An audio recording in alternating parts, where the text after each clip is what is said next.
Mm.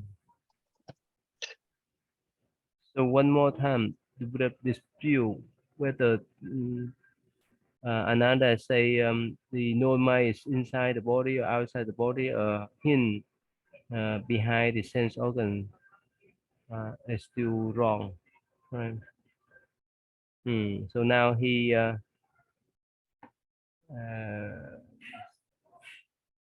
put another argument. Ananda say, I have always heard that the Buddhas, when teaching the monks, nuns, and male and female devotees, say, when the mind still all sort of things are created, and then all kinds of mind appear. I now think that the substance of my thinking is the nature of the mind, which arises when it unites with externals and with is neither within nor without nor in between. So now, after the Buddha uh, turned down his argument, dispute his argument that the known mind is not inside, not outside, not in between. So that's why Ananda he proposed another argument that again, so the substance of thinking is nature of the mind, and it arises when we united all external and with neither within nor without nor in between. So he just focused on what the Buddha just dispute, right? Neither within, neither without, neither in between, right? Yeah, William, please. The Buddha said, "You have just said that because phenomena are created, all kinds of mind appear when uniting with them. So this mind has no substance and cannot unite with anything. If that which has no substance can unite with externals, this is union of the 19th realm of sense with the seventh sense datum. This is sheer nonsense. If the mind has substance, when your hand grasps your body, does your mind feeling this touch come from within or without? If from within, you should see what is in your body. And if from without, you should see your face." Mm. So, yeah, in Ananda's talking about the mind uniting with externals, I mean, it seems to be that he's going back to saying the mind is internal, because the substance of the thinking nature of the mind, the substance of thinking is the nature of mind. So the nature of mind arises when it unites with externals. So the Buddha is saying, like, it doesn't make sense, because what's uniting with the external if it doesn't arise yet? Like, if it arises when it unites with the external, well, then, it has no substance in and of itself. And so if it has no substance, how can it unite with anything? If the mind did have substance, then when your hand grasps your body, does your mind feeling this touch come from within or without? Yeah. So if it was inside, again, he goes back to the previous arguments. You would Mm. see what's in your body. If it was outside, you should see your face. So it seems like the anchoring in conceptions about how things are, there's going to be a way to kind of cut down most of these. There's like one conception or kind of a clear line of thinking that can open up to directly seeing the nature. And so the Buddha is trying to illuminate the ways of thinking that obscure the nature and just demonstrate how those views are wrong. Again, it's like uh, when we try to explain the taste of the water that other people drinking, no matter what we say, no matter how we describe, right, it won't be right until we taste that water. Mm. So that's the meaning. So yeah, you would dispute every turn, every argument that Ananda say because basically he could not recognize what the pure mind is and where the pure mind is. That's just why he tried to dispute or argue about. Yeah. So the Buddha just based on his argument to dispute them. Yeah. Ivan, please.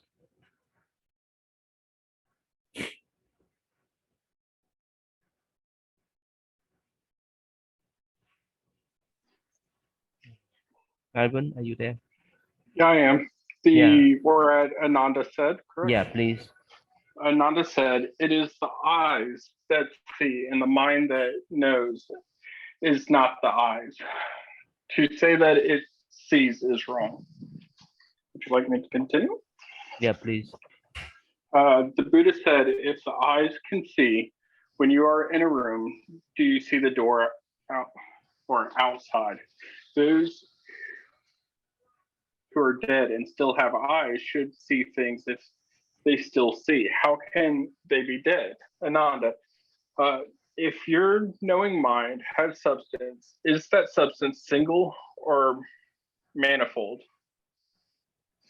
As it is in your body, does it spread in every part of it or not? If it is one substance, when you grasp a limb, all four should feel that they are grasped. If so, there should be no grasping of any particular limb. If there is, the contention of a single substance does not hold good. If it is a manifold substance, there should be many persons. Then, which substance is yours if it spreads to every part of your body? This is the same as the previous case of grasping. If it does not spread, then when you touch your head and foot at the same time, while your head feels that it is touched, your foot should not. But this is not so. Therefore, your contention that the mind arises when there is union with external is groundless.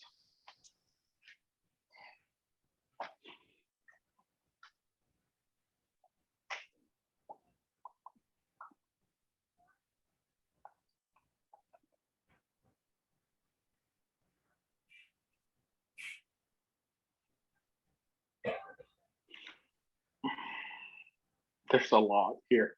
So Ananda is still grasping at these sense organs, being his, I guess, point of contact to the mind, saying, if the eyes see, then they are experiencing the mind, and the mind is hosted in the sense organ to some extent. Buddha's kind of overseeing these statements, going, even when you're dead and no longer conscious of perceiving, or your essence is no longer with the vessel, the body, the perceiving has ended, but yet the sense organ still exists. Why doesn't it function? If it's a union of external and internal, the consciousness should then split between these motions or actions of, I'm touching my head, I feel my head being touched, I'm doing the action of touching, but I'm also touching or feeling my foot. So that means there's two recognitions, not just one, because it's multi-action. I guess, yeah. Okay. William, you understand? You understand this part? Yeah. So the from one view, one could say, like the part about those who are dead and still have eyes should see things. Someone could say, well, what, he's just messing with Ananda at this point. Because obviously someone who's dead can't see things. It's only if the eyes are functional. But I think what he's pointing at is that this like the nature of seeing, when he's asking, who is it that sees the Buddha? Or what is it that sees these beautiful marks in order to follow me? It's kind of pointing at that unknowable thing. I think about the beginning of the second chapter in the Lotus Sutra, where it says, no one can understand the Buddha, and so this like true nature that can only be directly experienced, we cannot like describe it accurately, because it's prior to our descriptions. So any description is like an ill-fitting suit for it. It doesn't really match. But I do, where my mind goes to with this stuff is I start thinking about the anatomy, where it's like, okay, yeah, light's coming in, it's hitting these structures in the retina. They resonate at different frequencies, so they perceive different colors, and they activate certain signals that go back and like cross and hit this back lobe where they're like processed, and they're integrated in the thalamus where there's this unified sense. But still, at the end of all of that, it's still ultimately, well, all right, yeah, all of that, but what perceives it? What perceives these changes in the nerves that lead to this image? So even with greater science and greater understanding, the core question is still the same. Yeah, remember last time we talked about if the brains were dead, uh, the whole body still have some kind of awareness, right? When they were in coma. Yeah, we did talk about that. To me, it makes sense because the body's still alive, so that that which is associated with the body being alive is still present. And so that there's some sort of experience. It may not be coherent. Like to the individual experiencing it, it may be filled with confusion and difficulty in actually creating some sort of explanation about what's happening. But there's probably some sort of experience occurring. Yeah. So like last time I promised to tell you a real story. So I will tell you, remember? Yeah. Okay, so probably more than 10 years ago in Louisville, there's one gentleman, he's in the midst of 40 at that time. Somehow he got back from work on Friday evening. So when he got home, he got a stroke. And his sister who lived with him called 911 to bring him to the ER, to the emergency room. And so uh, for the first few days, yes, they provide him all kind of life support.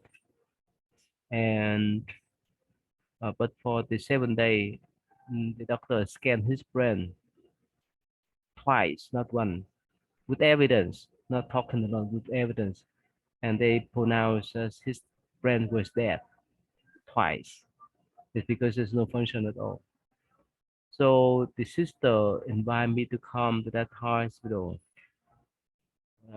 and pray for him. At first, I did the Amitabha Sutra. That's pray for the one that passed away. But what happened?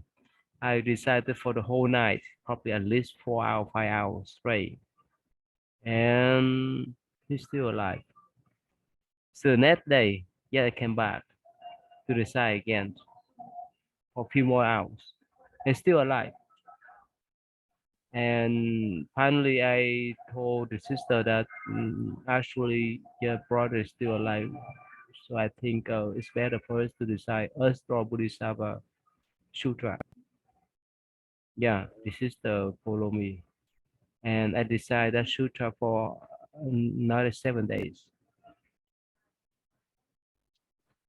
Uh, After that, he's still alive. And remember, before the sister invited me to decide the Buddha names or the Amitabha Sutra, so she asked me whether she need to keep life support for him or not. And I told her that that's not my responsibility. You need to talk with your own families members as well as the doctors who decide for her own well-being, not me. I'm a spiritual monk. I'm a spiritual advisor, so I could not decide for his own life. So later on, yes, this her families. I read that they would take up the life support. So that's why they expect, according to the doctor, that he would pass away on that night, in that night. But somehow after recite Amitabha Sutra plus Amitabha Buddha's name for several hours, I think at least 4 or 5 hours on that night, the first night, he's still alive. He still have the breath. Even the doctor pronounces his brain was dead. So that's why after reciting Buddhist Sutra for 7 days, remember, without any life support for more than 7 days, he's still alive. Because when the nurse came after I recited the Buddhist Sutra, the nurse came and test and use some type of tools to hit his foot, and his foot have some type of reaction.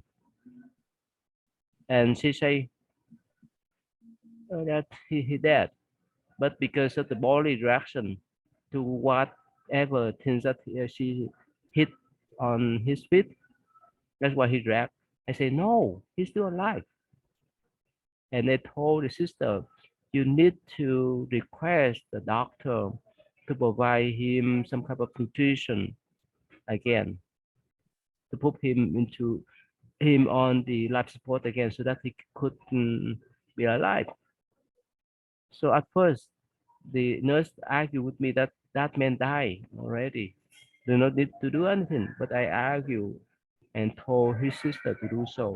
And finally, his sister requests the doctor to provide the nutrition, the fluid, and so forth to inject into his body. But before that, they sent him to a room that what do you call? I forgot. Because we in Hospice? what's that? Hospice? No, no, no, not hospital yet. Because within 7 days, they did not provide him anything. So they concerned about the virus, all kind of virus that happened into his body. Oh, isolation. Yeah, yeah, they Isolation room. brought him to the room to isolate him and gave him some kind of I think it's like antibodies, right? Antibodies medicine Okay. to kill Yeah. all of the virus and so forth. Mhm. And again, he came back to life. Afterward, they sent him to the nursing home. Few months later, he attended our New Year celebration when when we rent the place in Louisville. At that time, we have not have the center here yet. So at that time, when he came back to life and when he stay in the nursing home, So during the New Year celebration, his sister brought him to our celebration, and he told me that I brought him back to life. I say no, Bodhisattva, Buddha brought you back to life. And remember, the nurse and the doctor, they shake their heads, they could not believe that. Could he remember anything during that No, he time? say no. He say he didn't remember, but he knew. He say that I rescued him. I brought him back to life. But I say no. Bodhisattva, Buddha brought you back to life, not me. Nice. And That's remember, wild. the doctor provide the evidence, all kind of evidence that pronounced his friend was dead twice, not one. That's more than 10 years ago. I don't know what happened to him now. Wow. Now that's pretty impressive. That's you would I not don't expect know. that to happen. That's Yeah. yeah, that's the first time ever I encounter this type of situation, this type of okay, say that miracle. Mhm. Yeah. Yeah, that's I think very Mhm. affirming to the practice of sutra recitation. Yeah, yeah. Mm. And I think with all the people, if they don't understand this kind of spiritual part of life, they may turn the nurse to say that yeah, he died, he dead already. But I Yeah. argued to her when I saw how his feet dragged with the thing that she hit on underneath of his feet. I told her no, he's still alive. After 7 days of deciding also Bodhisattva Sutra, and that's why in Buddhism we have the tradition that, especially behind the tradition, that we need to keep the body for at least 8 hours. Who knows? They may come back to make sure they pass away peacefully. To make sure that they really pass away. This this reminds me of a question I've had for a little bit. I don't think I've brought this one up before. Is it all right if it's a little bit of a tangent, but it's related? Organ donation. Oh, okay. Because when someone dies, you have to do it really quickly Mm-hmm. in order for the organ to be maximally beneficial for the next person. I mean, the Mm. act of like being, willing to chop off your hand while you're alive, well, if you're dead, why not give your organs? But then there's the other part of not disturbing a body for 8 hours. Is it because my understanding was, even if they're not actually alive, their consciousness is still going through something in that period that, if it's disturbed, could affect its rebirth. But yeah, what about the case where, well, it has to be disturbed if they're going to take the kidneys out? Or Again, when we make the decision to donate organs, we accept that situation then. Yeah, for me, myself, I put that type of check mark. Yes, I would donate my organ after I pass away. And actually, that is the last moment, a last chance for us to practice the giving. And we check mark with that already, so we need to accept that mentally. We have to be prepared in that type of situation to remind ourselves if we pass away, okay, we know the reason why they operate our body because they want to take our organs, and because we made that decision already, and we have to accept that. I mean that we need to turn our mind. We need to tell our mind that we have to be ready in that type of circumstances, in that type of situation. Of course, for the one who doesn't want to offer anything, and if someone go against that will, that's different story. But because that's our will, because we are willing to offer our own body as a last giving in our own life, so that we can create good karma to help other people to survive. If we have the type of preparation, if we demand ourselves in that way, it's understandable, it's acceptable. Yeah, that makes sense. Yeah. Ivan, you follow our conversation, Ivan?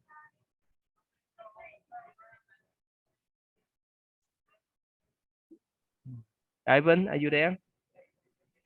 I am here. I'm trying to get to the unmute button. Yes, I follow. You understand the story just share with you? Yes. What do you The think? What do you think? Is it a miracle or is it coincidence or what?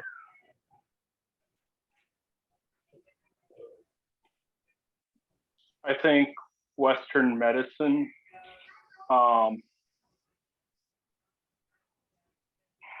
I think Western medicine's really indoctrinated with what we think we know Mm-hmm. and don't rely enough on, I guess, legacy of knowledge or like spiritual practice or like you reciting the sutras is, leaning on that legacy.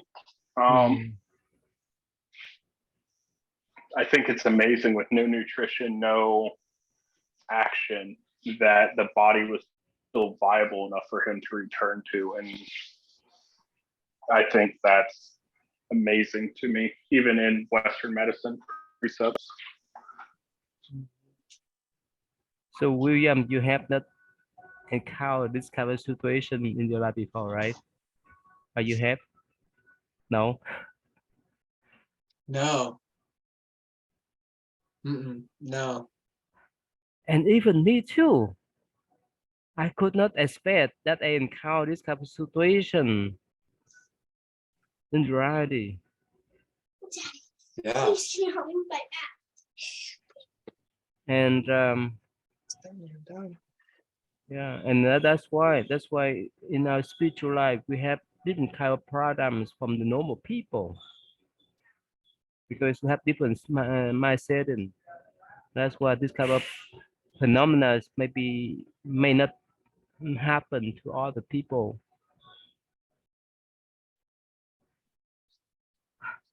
I don't know whether I told you the story of the young man that run away yet.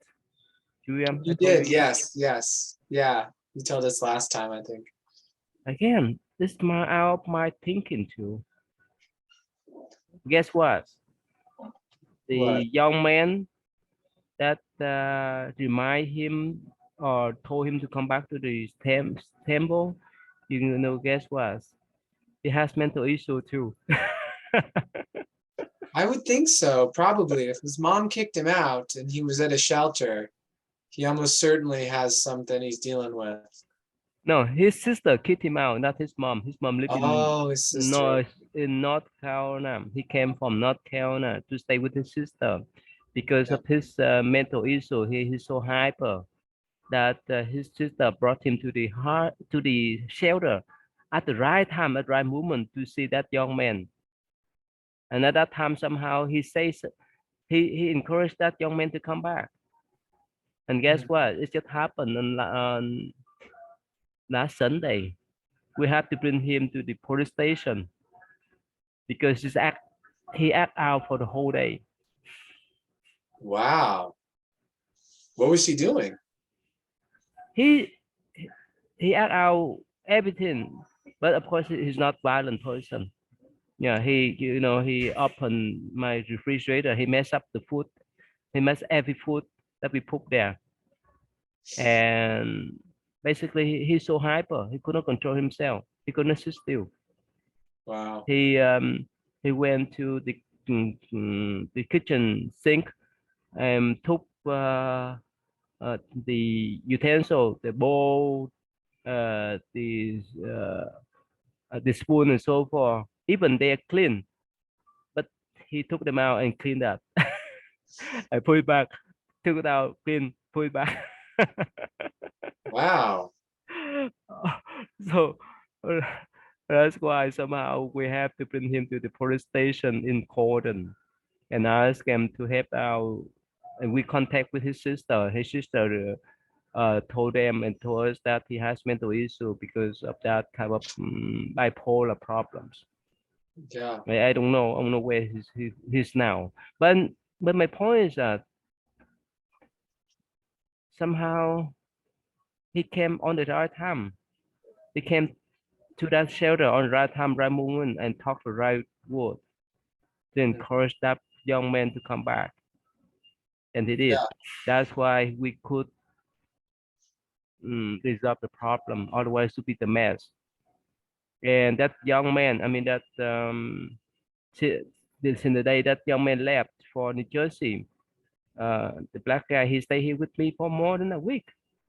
And the first few days, he's okay. But he Mhm. just act up only a few days later. Yeah.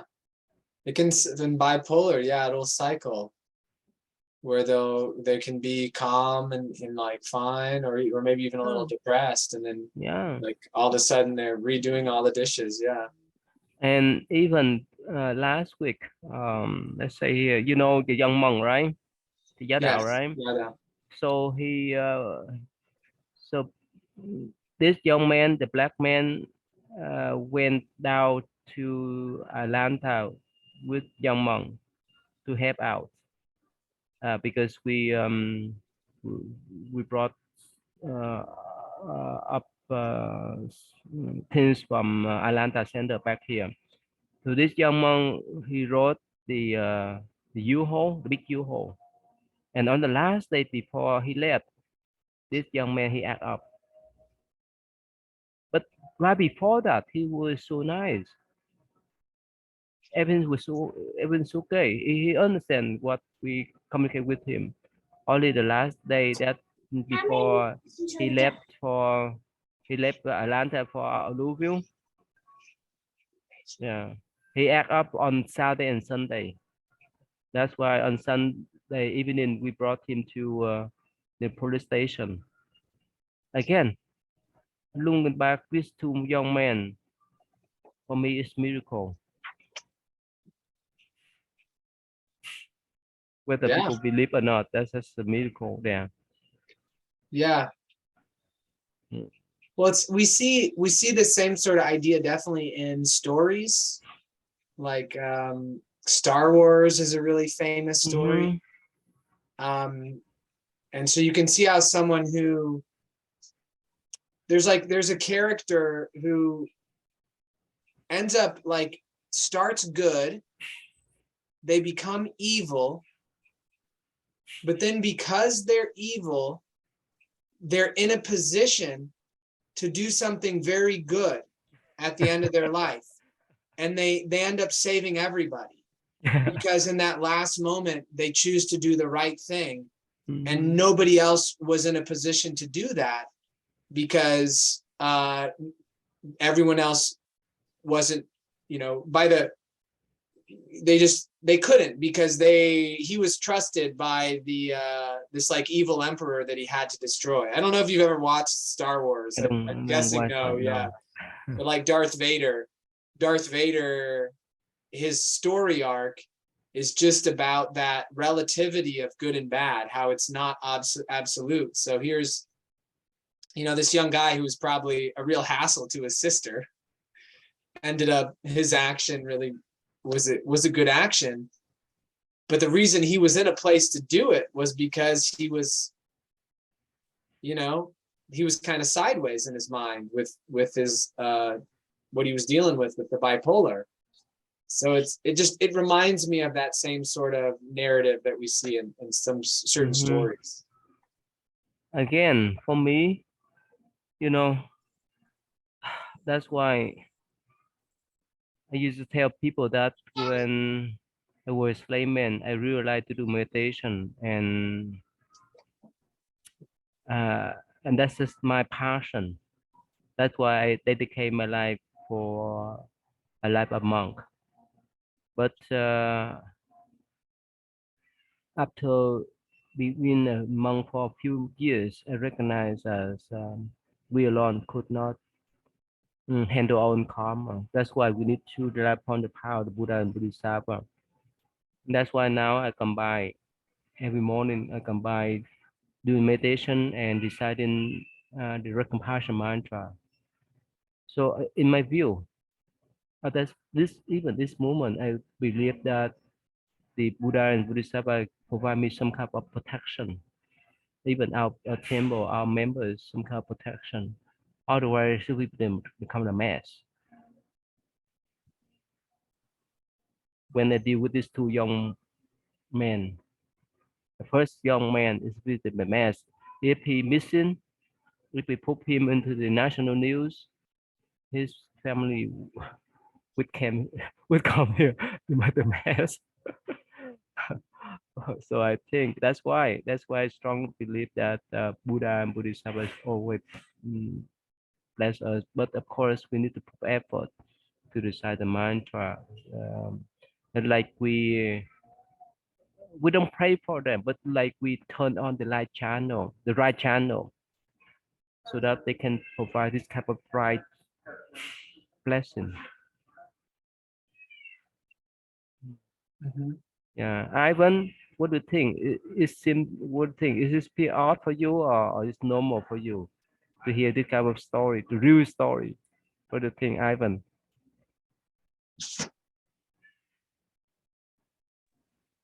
Um, the story of the miracle or the story of the Bored. person? Yeah, bored. Uh-huh. Um, What do you think? I think I don't know what to think. I so I guess for me, I've worked as I am a quality supervisor now, but I worked at this company for 5 years. Um, as a welder previously, up moving upward in the facility, and when I started there as a welding company, it's kind of rough, right? And that meant ex-convicts, kind of halfway house kind of feel as people cycle in, cycle out. And it really exposed me to like some of what you're talking about with this individual of, Mm, okay, one day and throwing assorted welded parts across the floor the next. The interactions, how does that act, what is right action, what is right thought to then interact with these individuals at that moment, or let them handle and then address it later, or not address it all because I'm just purely a worker bee. Uh, I think, like you said, though, there is a frequency or instance that allows us to be where we're supposed to be when we're supposed to be there to try and help people. mm, But there are no coincidences and there are no accidents. So whatever it is or whatever it's supposed to be, it is. So mm. yeah. So in so far, what do you think, William? So you have that type of strong faith in Buddha and Bodhisattva always come protect you whenever you're in danger because you're in right frequency with them, or what do you think? I I wouldn't want to test it, No, okay, but I no. do have that sense. I mean, I have had Mm, enough experiences where it's like just enough. It's like it's not overdone, and it's usually like a very light touch, but I think of if I hadn't gotten kicked out of school in 8th grade, I likely would have never picked up my first book on Zen. oh, really? Oh. Yeah. And the circumstances that surrounded me getting kicked out were so unusual. Mm, Like if one variable, there are like 5 different variables that if any one of them hadn't gone the way it had, I would not have been kicked out. mm, So I think like it was an opportunity to reawaken something, but in a really subtle way mm.